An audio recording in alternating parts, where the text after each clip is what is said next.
दोस्तों अस्सलाम वालेकुम वरहमतुल्लाहि वबरकातुहू। मैं हकीम मोहम्मद ख़ान निज़ामानी सनासी।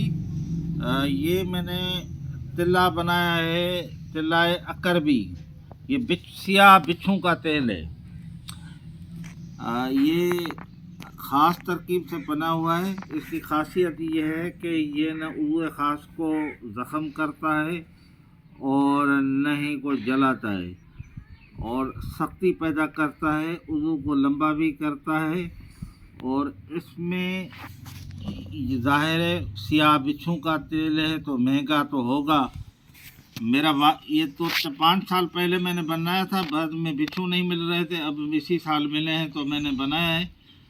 मेरा व्हाट्सअप नंबर है 0300276075।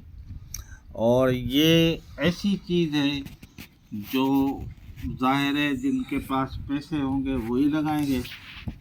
तो ये तिल्लाए अकरबी ख़ास है, इसका नाम ही तिल्लाए अकरबी ख़ास। ये ख़ास बिच्छू का तेल है। 5 ml 10 ml ये फ़ी ml 1000 रुपये। फिर जितने भी ml आपको चाहिए उतना ऑर्डर दे देना और ये बस तमाम मरीज़ लगा सकते हैं, बूढ़े और नौजवान। अस्सलाम।